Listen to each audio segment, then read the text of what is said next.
네, 오늘 말씀은 창세기 30장 25절에서 42절까지의 말씀인데요.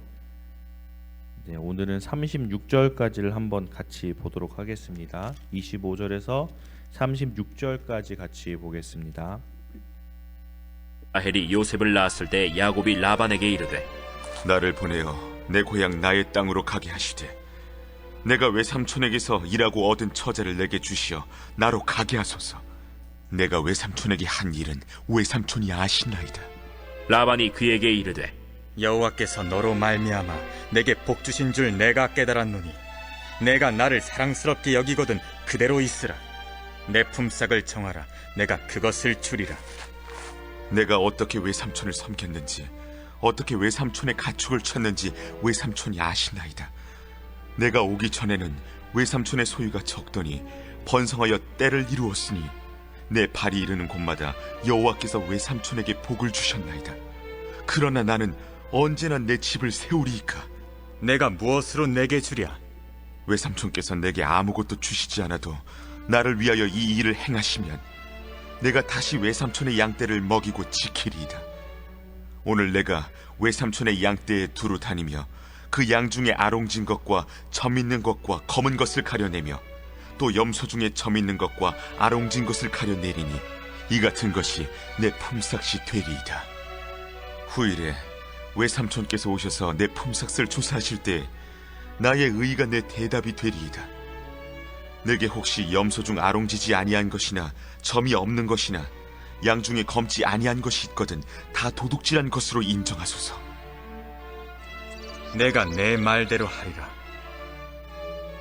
그날에 그가 순염소 중 얼룩무늬 있는 것과 점 있는 것을 가리고 암염소 중 흰 바탕에 아롱진 것과 점 있는 것을 가리고 양 중에 검은 것들을 가려 자기 아들들의 손에 맡기고 자기와 야곱의 사이를 사흘 길이 뜨게 하였고 야곱은 라반의 남은 양떼를 치니라.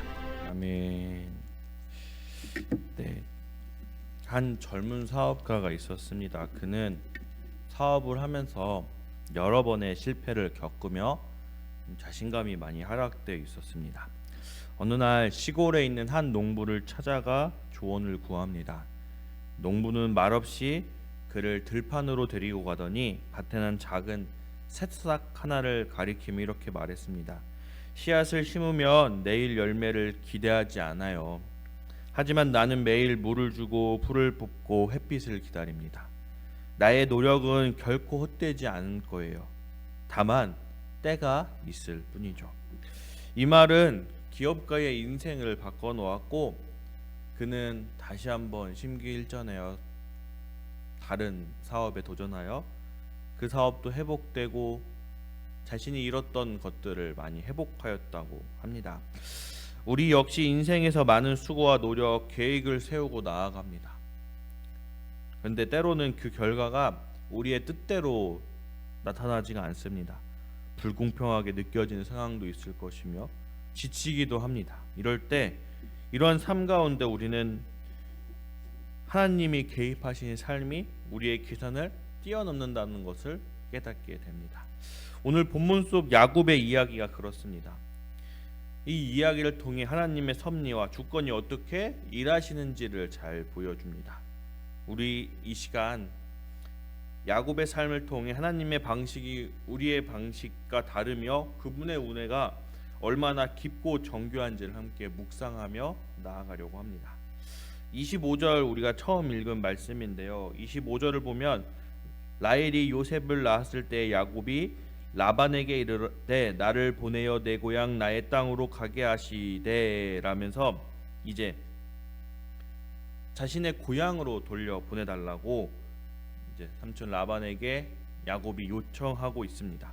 겉보기에는 단순히 이제 출가 요청 같지만 성경의 맥락에서 보면 이는 하나님이 야곱에게 주신 약속, 내 후손을 통해 민족을 이루고 복을 주겠다는 그 언약을 향한 발걸음 하나를 내딛는 그런 사건이었습니다. 우리의 인생에서도 때때로 떠나야 할 시기를 우리를 맞이합니다. 지금 야곱의 순간처럼 말입니다. 한 발 떼어 나아갈 그 순간. 근데 지금의 우리가 익숙한 자리에서 그 한 발을 뛰어 나갈 때, 앞을 모르는 그곳으로 나아갈 때 우리는 두려워합니다. 그리고 머뭇 그 발 하나를 떼지 못하고 있습니다.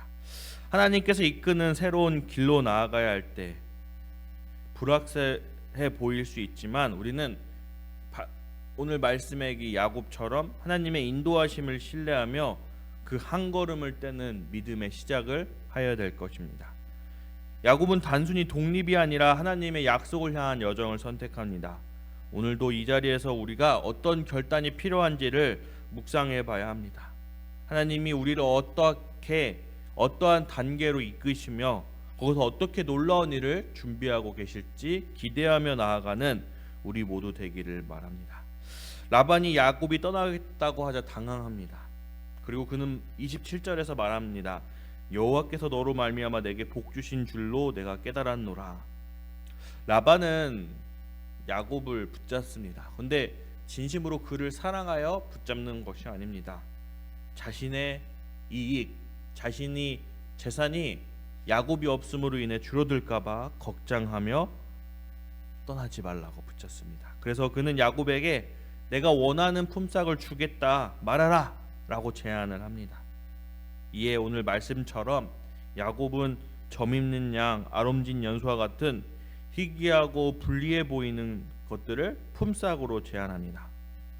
이는 누구나 보기에는 이득이 되지 않는 조건처럼 보이지만 하나님은 야곱은 그 삼촌 라반의 속셈을 간파하였고 동시에 하나님께서 자기 편이 되어 주실 것이라는 그 확신을 가지고 있었습니다. 이 장면은 우리에게 참 흥미롭게 다가옵니다.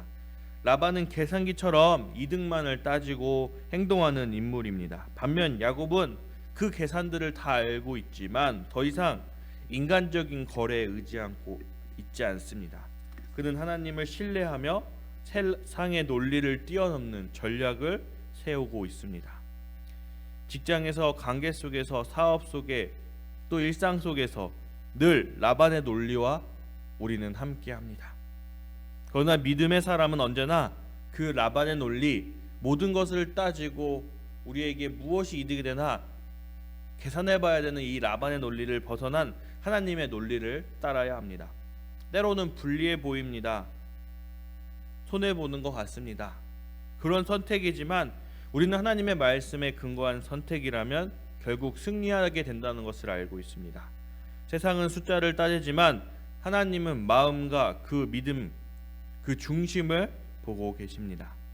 야곱은 이제 우리가 읽지 않은 말씀인데요. 야곱은 물가에 나뭇가지를 꺾어 껍질을 벗겨 얼룩지게 한 후 양떼가 물 마시는 곳에 그 가지를 두게 합니다. 이는 점박이 양이 태어나기 위한 야곱의 방법이었는데요. 그 옛날에는 이렇게 하면 이렇게 된다는 그런 이야기가 있었다고 합니다. 하지만 가학적으로나 유전적으로 보면은 전혀 근거가 없는 이야기라고 합니다. 야곱이 사용한 도구의 자체는 결과를 만들어내는 것들은 아니었습니다. 진정한 원인은 보이지 않는 하나님의 손이 있었다는 것입니다. 그리고 오늘 본문은 이렇게 마무리합니다. 43절의 말씀인데요. 43절의 말씀 우리 함께 보도록 하겠습니다. 같이 읽겠습니다. 이에 그 사람이 매우 번창하여 양떼와 노비와 낙타와 나귀가 많았더라. 아멘. 네, 이제 야곱이 재물을 모아 떠날 준비를 완벽하게 한 것 같습니다. 야곱의 눈에 보이는 환경과 조건을 초월한 그 역사, 그 결과를 보게 되었습니다. 그의 노력도 있었지만 모든 일의 결론은 하나님께서 그에게 열매를 주셨기 때문에 가능한 거였습니다. 우리는 우리의 삶 속에서도 많은 영역에서 무언가를 시도합니다. 전략을 세우고요, 계획을 세우고 열심히 수고하며 나아갑니다. 하지만 기억해야 할 것이 있습니다. 씨를 뿌리는 것은 우리의 목이지만 열매 맺게 하시는 분은 하나님이십니다. 우리의 지혜와 노력도 중요합니다. 그러나 그 위에 하나님의 도우심이 함께하지 않는다면 우리는 진정한 결과를 얻지 못할 수도 있을 것입니다. 이 사실을 기억하며 우리가 나아갔으면 좋겠습니다. 우리가 원하는 결과에 연연하지 않고 하나님을 더욱 의지하며 맡길 수 있는 삶, 그 삶을 살아가는 우리 되기를 원합니다. 여러분, 지금 우리가 처한 삶의 자리는 어떤가요? 계산과 손익 분석 간에 갇혀 있지 않습니까? 이렇게 했을 때는 내가 이득이고 이렇게 했을 땐 내가 손해보는 것 같아. 인간관계, 직장, 가족, 모든 우리의 삶의 영역 가운데서 우리는 이 논리에 의해 살아갑니다. 또는 수고는 열심히 했지만 열매가 없어서 낭망하며 불평하며 불만하며 또는 우울함 속에 갇혀 있지 않습니까? 그러나 오늘 하나님은 우리에게 이렇게 말씀하시는 것 같습니다. 내가 너의 삶 속에서 일하고 있다. 너의 방식은, 너의 생각은 뛰어넘는 나의 방식, 나의 생각, 나의 계획이 있단다. 너는 나를 따라오거라. 너는 나를 신뢰해라. 너는 나를 믿어야. 여러분, 믿음으로 걸어가는 우리 모두 되기를 원합니다. 하나님의 타이밍과 하나님의 손길을 신뢰하며 나아가는 우리 되기를 원합니다. 그럴 때 그 하나님의 타이밍과 하나님의 손길이 우리의 삶의 곳곳에서 때를 따라 열매를 맺으며 우리에게 역사할 줄 믿습니다. 반드시 하나님은 약속을 이루시는 분입니다. 오늘도 이 말씀 가지고 승리하며 나가기를 원합니다. 특별히 오늘은 이제 캄보디아 지역으로 선교팀이 이제 출발하는 날입니다. 우리 선교팀을 위해서 기도할 때도요, 우리는 씨를 들고 가서 뿌리지만 열매는 하나님의 그 역사하심에 따라 열릴 것이라고, 하나님이 함께 하실 것이고 하나님이 역사하실 것이기 때문에 우리의 인간적인 생각으로 나아가는 열심보다는 하나님을 따라가는 그 열심이 그 선교 가운데 임하게 해달라고 기도하며 나아가는 우리 모든 성도님들 되시기를 원합니다. 제가 기도하겠습니다. 사랑과 은혜가 많으신 하나님 아버지, 오늘 하루도 우리에게 이 말씀을 주심을 감사합니다. 아버지의 말씀에 우리는 또 위로를 얻습니다. 세상의 그 아픔과 고통 속에서 낭망하고 쓰러져 있는 우리에게 주님이 다시 일으켜 주시는 그 말씀을 다시 보게 됩니다. 주를 신뢰합니다. 주를 바라봅니다. 주님께 나아갑니다. 주님, 우리의 그 삶을 이끌어 주시며 그 삶에서 주님의 뜻에 따라 살아갈 때 주님의 역사를 보여 주시옵소서. 주님 보여 주시옵소서. 아버지, 특별히 오늘은 선교팀이 출발하는 날입니다. 처음부터 끝까지 주님 인도하여 주시옵소서. 그곳에서 주님의 일을 하며 또 수많은 선교사님들과 또 아이들, 또 그 속에 있는 믿지 않는 사람들을 만나며 나아갈 때 주님, 그 안에 주님의 복음이 전해지게 하여 주시옵소서. 주님, 그곳에서 주를 바라보며 더욱더 주와 관계 맺고 돌아와 그 주님 주시는 힘으로 더욱 힘차게 살아갈 수 있는 12영 선교팀이 될 수 있도록 도와주시옵소서. 또한 더욱 기도하는 것은 우리 교회에 아버지 육체적, 정신적, 물질적 여러 상황 가운데 어려움을 호소하며 주님 쓰러져 있는 많은 성도들이 있습니다. 주님 함께하여 주시옵소서.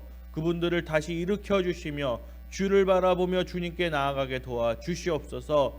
우리는 모든 것을 알지 못하나 주님은 모든 것 아시오니 그 부족한 곳, 아픈 곳 주님이 손대 주시사 회복되고 넘쳐나는 역사가 있게 하여 주시옵소서. 감사합니다. 예수 그리스도의 이름으로 기도하였습니다. 아멘.